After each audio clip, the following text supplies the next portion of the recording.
What's up, everyone? DJ Nubis here with you on the Metal Time Radio podcast with another episode of the Species Spotlight, where I go through the tarantula hobby of focusing on one particular species that's in my own collection of tarantulas. And this time around, I'm doing the Phormingochilus Hati Hati, which is also the purple earth tiger. And this is how it is when it's pretty much full grown. Beautiful blues, a little bit of tiger striping going on the abdomen. Just a very, very good spider, cool spider. It's an old world, which means it doesn't kick urticating hairs, but it does have potent venom. As I've said before in a lot of my videos, there has never been a recorded death from a tarantula bite. However, bites from either larger species of even just New World spiders or Old World can be very painful. And in some cases with the Old World, because of the venom, can make you kind of sick to the point that you might have to go to the hospital and have that taken care of. But some people don't even go to the hospital, but they deal with the pain, and they say it's not very pleasant. So the purple earth tiger is one, again, don't want to mess with in terms of it's not a beginner spider. It's mainly for expert hobbyists and stuff like that. And mine that I have is actually one I got as kind of like a small juvie. And the picture I have isn't as great because of the time that I was taking it, but you can kind of see her there on the side. Now, she was initially burrowed in the front where the door is underneath that cup of water. And she had kind of stayed there for a while, but now this big log that I've had in there since I moved her, she's managed to move herself into it, which is good. So that means she's utilizing that space back there like she should instead of sticking around in front of it. So she's becoming more arboreal now, like most purple earth tigers are. But usually spiders that are even arboreal when they're younger will tend to kind of burrow early on until they feel more comfortable being out in the open and being up in trees and stuff like that. So the Hati Hati, of course, as I said, it's a very gorgeous spider, but it is also very venomous in terms of its old world capabilities. And outside of that, much like any other tarantula, females will live like 15 to 20 years, males about 2 to 4. Feeding wise, when they're spiderlings, you're gonna either crush up the heads of like some millipedes or the mealworms, put them in there, or smaller crickets, fruit flies.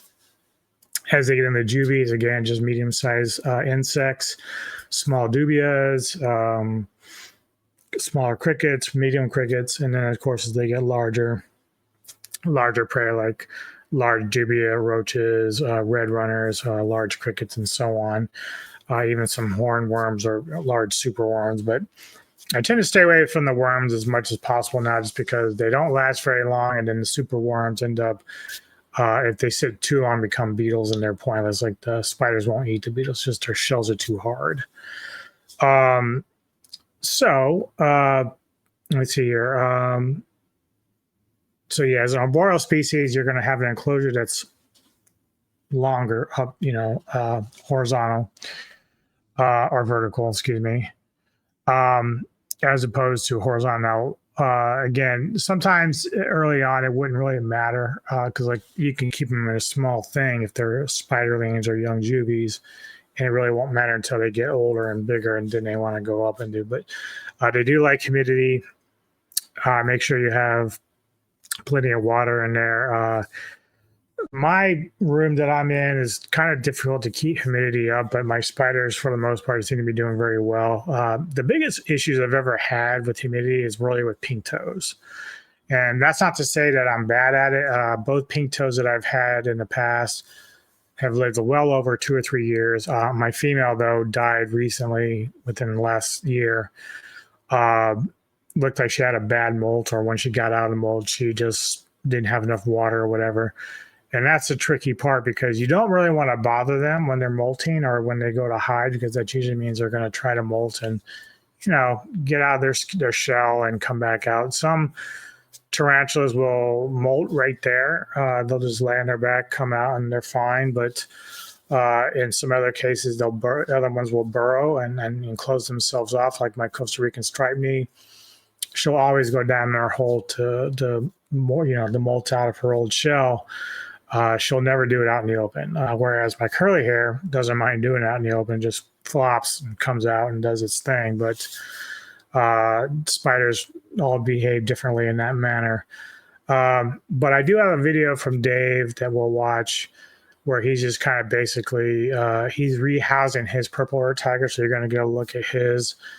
He'll just give you a little bit of information on how to set it up and so on. So let's go ahead and check that out. Back on to normal now, I hope. So what we're going to do, we are going to set up a really, really, really pretty spider now. And one that we haven't seen much of lately and don't hear much of really. That is the Phormingochilus Hati Hati. Now, this was a spider some years back that was very, very popular, really, really popular. We're going to make up this thing. We're going to have a nice, simple enclosure, nothing too fancy. And as you know, we like to keep things as simple as possible. There's no need in making it too complicated. So what we're after all the time is we want something that's.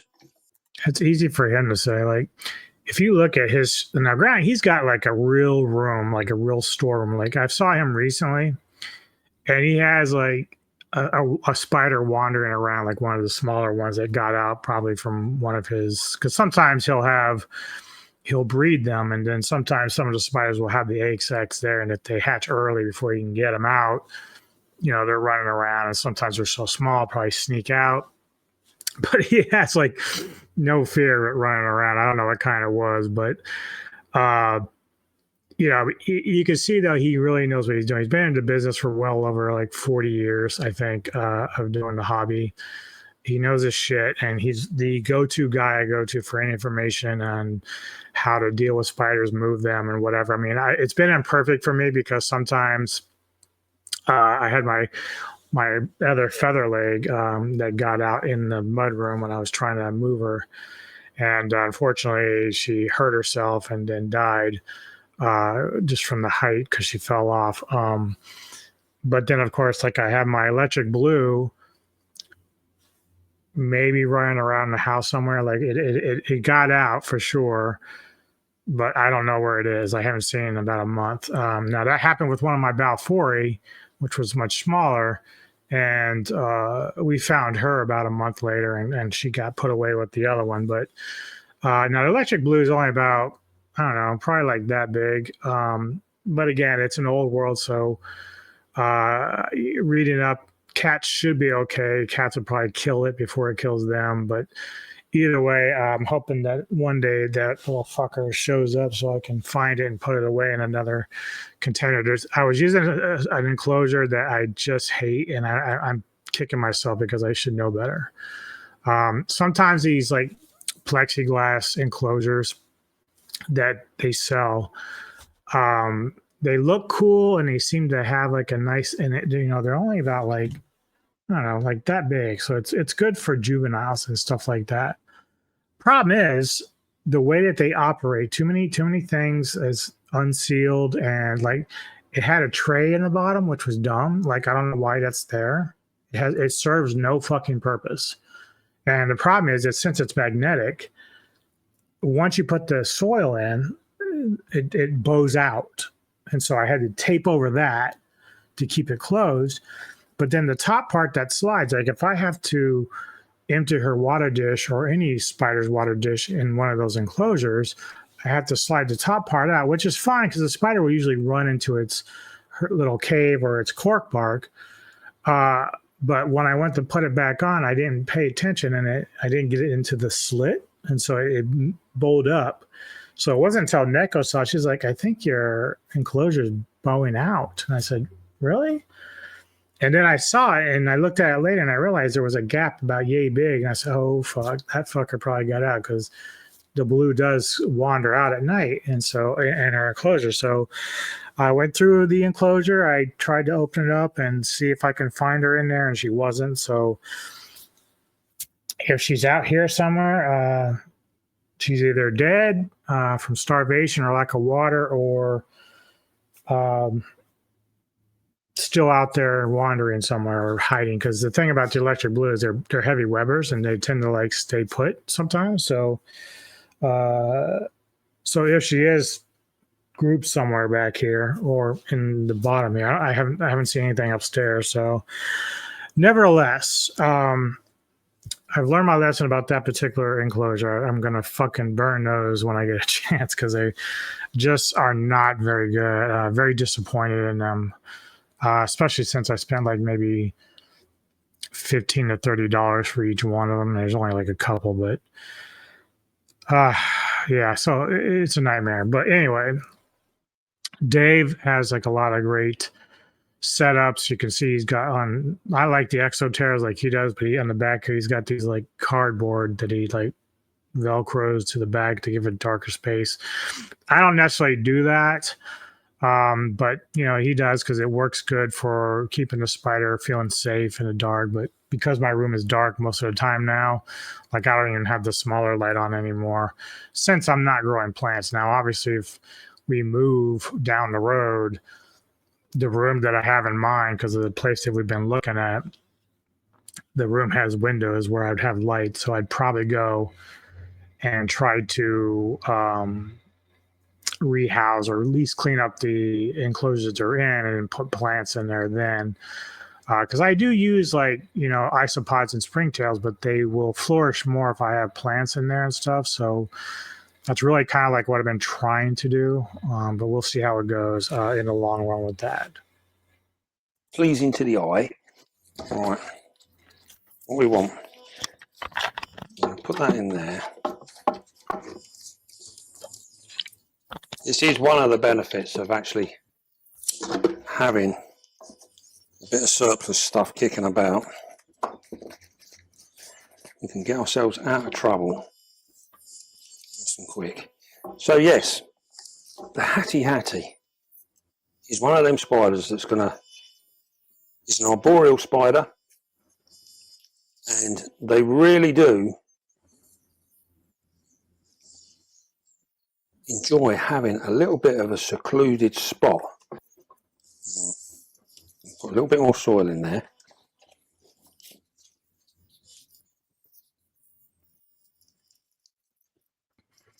Yeah, so if you're into the tarantula hobby or if you're going to get into it, I highly recommend Dave.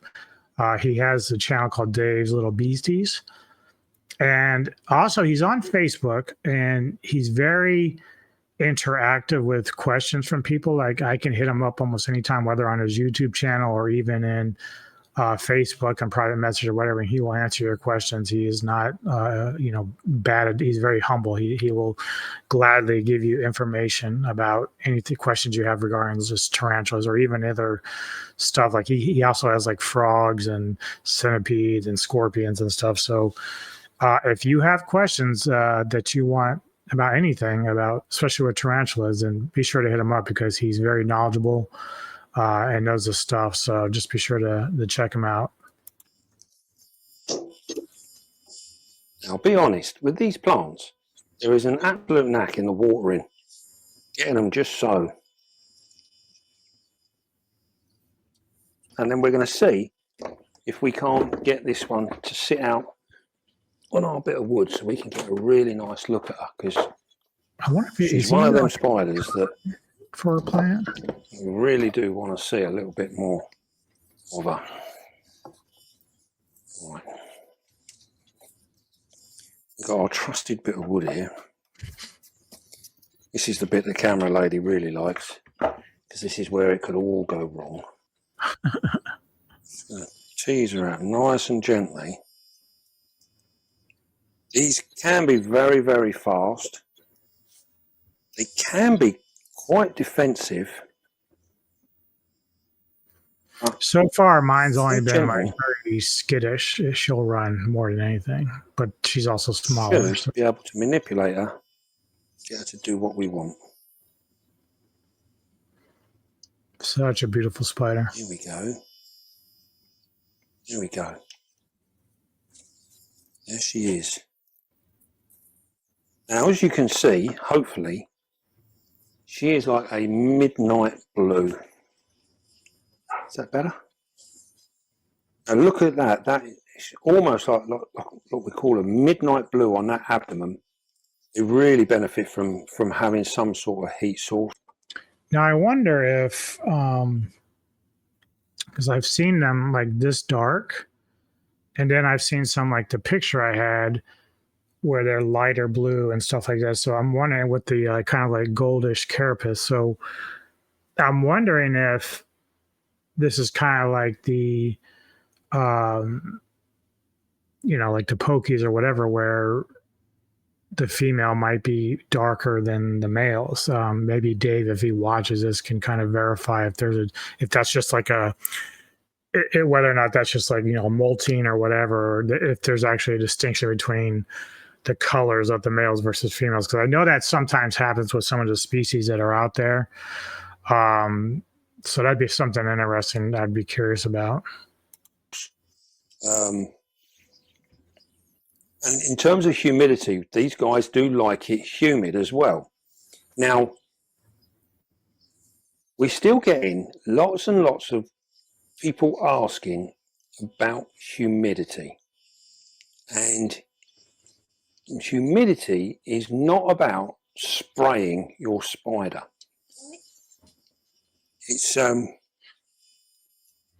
unless it's your fucking Avic. I go on and on about the Avics because, again, like when I made a comment a long time ago about how Avics are stupid spiders, like they're dumb compared to a lot of the other spiders, and people say, why would you say that? Well, for whatever reason, both my Avics, when it comes to how they intake water, they're not very aggressive with it, like unless you just literally put it in front of them. Whereas, like, again, if you feed them, they're quick on the draw. Like I've had them run up my arm, because I can't have my tongs, put my cricket there, but the spider said, fuck the cricket, and jumped on my arm, startled the shit out of me. They're New World docile spiders. I mean, they might shit on you, but they're not aggressive or defensive or anything. So, but like both of my Avics, like I said, my male from before, I almost lost him early because he was sluggish after a molt. And I'm like, what's going on? Because the water dish is out there. And so I sprayed the side of the enclosure where he was, and he started lapping it up. Like you can see him press his body, and you can see his lungs soaking up the water. And so I kept doing that for a little bit. Then I moved the water dish just below him, and sure enough, like he went down and just dove into the water and got better. But it's almost like, I don't know if their molting process is harder than some of the other ones. I mean, I don't think so. I think it's all kind of about the same in terms of, they need to feed up, have enough juice in them and food to get through the molt, because it's a strenuous thing for them. So I don't know if it's harder for the Avics or not, or if the humidity just makes it that much. I don't know. It's really weird because the only problems I've ever really had with like spiders not getting enough water is through the Avic. Like it just seems to be a very difficult thing for them. And I used to try to make sure that there's plenty of humidity inside the enclosure with these spiders. And so it's just still shocking that I was running into that problem. Again, I can't really say for sure what happened with my female. When I pulled her bark out and saw the inside, I saw her molt, plus I saw her, and she was pretty much dried up. So I can only assume she had been that way a while. So like I had thought that I was just leaving her be. Like I was still putting crickets in there, thinking she was eating them because I didn't see the crickets.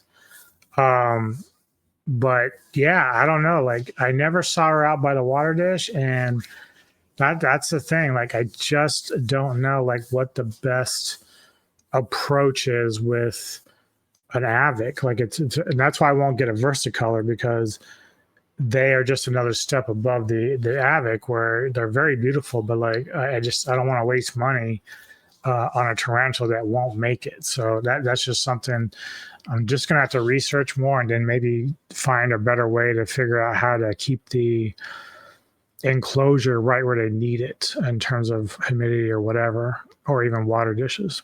It's all about, we're looking for humidity in the air. It's always been nice and gentle. Look at this. What we're doing is we're just stroking her abdomen. She's moving at her own pace.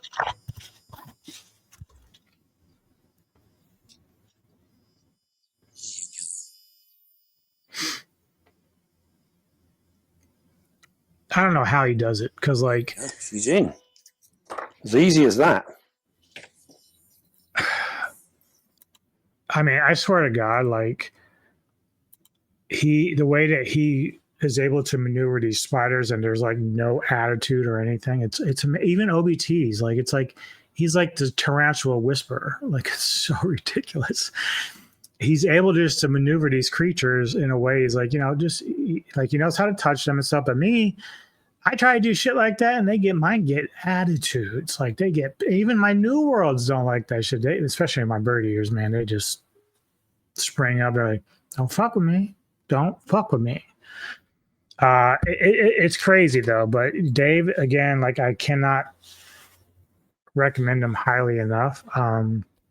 Whether you're a new person coming into the hobby or an experienced one, most people know of Dave anyway, but if you don't, be sure to check out Dave's Little Beasties. A lot of great information, housing, just general information, mating, breeding, so on. So even again, like he's always saying, be calm, be gentle, love your spiders, because he will have spiders sometimes that will run out and around his desk and stuff. And, he doesn't panic, man. He just kind of does his thing. I think he had a Poke Metallica when he was doing his initial move that got out of the container into the box, the big box that he was carrying him in. The spider got out and was running around. He had to go fish it out and get it, but he did it and didn't panic, took care of it and got it situated. And that, he's just very good at this stuff. And so I cannot, again, if you need someone who has great knowledge in this hobby, then check him out for sure and just visit his website, his channel and stuff like that. And if you're on his side of the pond over there in Europe, be sure to check him out those reptile shows over there, because he does breed and he does sell tarantulas from his own hobby and collection that he collects and stuff like that. So be sure to check him out. He's a really cool dude, and can't recommend him highly enough. So anyway, that's going to do it. Let me know your thoughts about this particular spider. What'd you think? And hit me up in the comments and like and subscribe. Appreciate the support. See you next time on the Military Podcast.